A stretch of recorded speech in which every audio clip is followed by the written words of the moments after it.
Hello and welcome to Lamplighter. Today is September 3. Today in our daily Bible reading, we continue to read from the prophet Ezekiel as he communicates to the nation of Judah the words of God. In today's reading, we're going to see things begin with a lament against Egypt. Now, Egypt has been a part of God's story all the way back to the time when Moses delivered the people of God from Egyptian captivity by crossing the Red Sea on dry ground. Egypt has constantly been a nemesis of the people of Israel. Egypt has constantly been a thorn in their side. And finally, as we get to this point of our reading today, Egypt is going to be declared as one that is a destroyed nation because of her wickedness, her rebellion, and sin.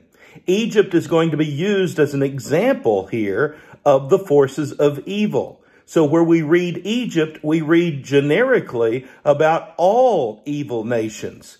And a lament is going to be given to Ezekiel to speak on behalf of Egypt and all these nations that have caused problems for God's people. Son of man, take up a lament concerning Pharaoh, king of Egypt, and say to him, and then the lament begins. Later we read in this lament at the bottom of page 1131 these words, "For this is what the sovereign Lord says, the sword of the king of Babylon will come against you. I will cause your hordes to fall by the swords of mighty men, the most ruthless of all nations. They will shatter the pride of Egypt, and all her hordes will be overthrown.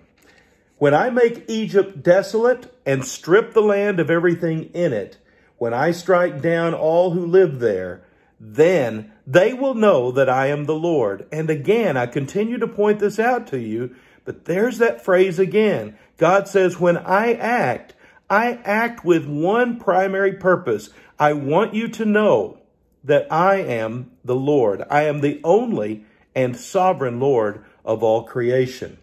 Then we're going to read in this section entitled Graves of the Evil, the judgment that's coming on all these nations. "Son of man, wail for the hordes of Egypt and consign to the earth below both her and the daughters of mighty nations with those who go down to the pit. They will fall among those killed by the sword.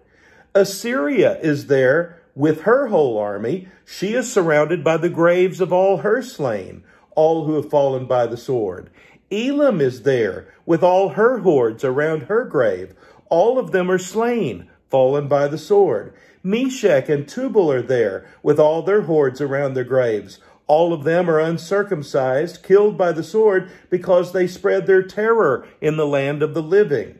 You too, O Pharaoh, will be broken and will lie among the uncircumcised with those killed by the sword.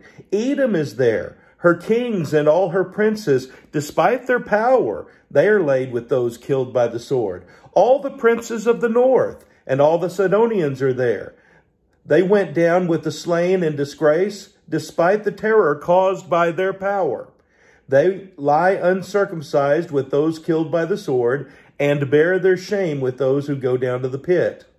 Although I had him spread terror in the land of the living, Pharaoh and all his hordes will be laid among the uncircumcised with those killed by the sword, declares the sovereign Lord." So all of these judgments are coming on the nations, not just on Egypt, but all of these who have been a constant thorn in the side to the people of God are once again ultimately meeting their end. This is the final judgment against evil and a general cleansing of the land. Now, as we read on, there's a very important section here because God is going to talk about the accountability that his servant Ezekiel has. And I want us to notice Ezekiel's accountability to God. And be very careful here. He's not being held accountable for the response of the hearers to his message. He is being held accountable for his faithfulness in delivering that message, in preaching the word. Watch this on page 1133 under Watchman's Accountability.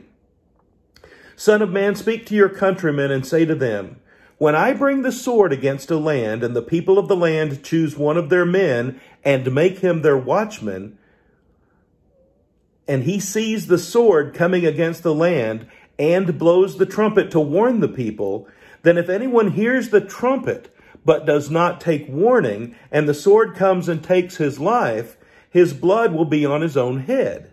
Since he heard the sound of the trumpet but did not take warning, his blood will be on his own head. If he had taken warning, he would have saved himself. But the watchman sees the sword coming and does not blow the trumpet to warn the people, and the sword comes and takes the life of one of them. That man will be taken away because of his sin, but I will hold the watchman accountable for his blood.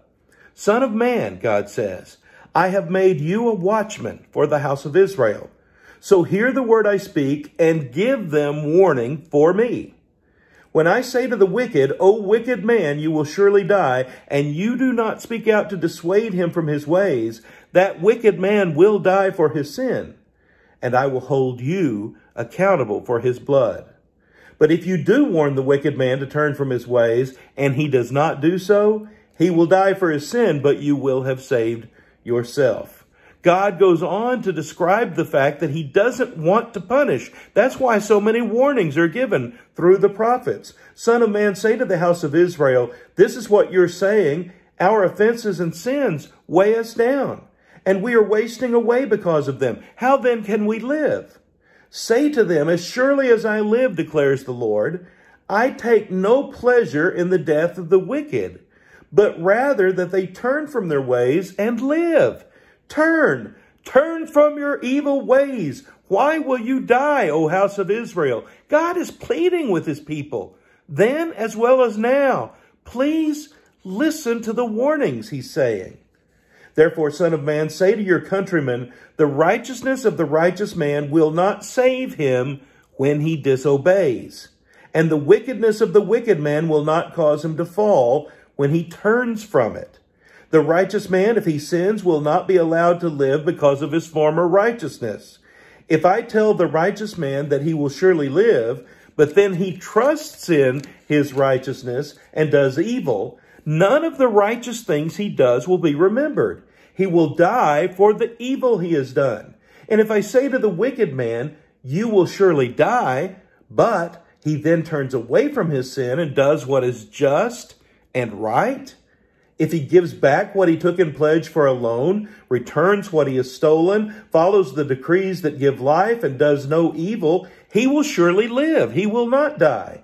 None of the sins he has committed will be remembered against him. He has done what is just and right. He will surely live. Basically, God is saying, it's not how you start, it's how you finish. If you're righteous, but then you become evil, you will be destroyed. If you're evil, and then you become righteous, you will be rewarded. It's as simple as that. How does one finish in his or her relationship to God? Yet your countrymen say the way of the Lord is not just. But it is their way that is not just. If a righteous man turns from his righteousness and does evil, he will die for it. And if a wicked man turns away from his wickedness and does what is just and right, he will live by doing so. O house of Israel, you continue to say the way of the Lord is not just, but I will judge each of you according to his own ways. God is a God of justice. God is a God of righteousness. He is the ultimate judge. He is the ultimate Lord. He is the ultimate King. He puts the ball in our court, so to speak. He says, I'm giving you warning.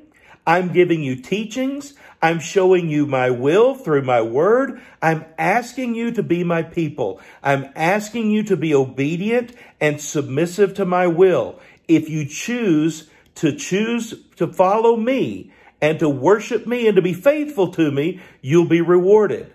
But even if you're faithful but turn away, you will be destroyed. The question is up to us. Will we not only be faithful, but remain faithful to him? If so, we can live forever with him.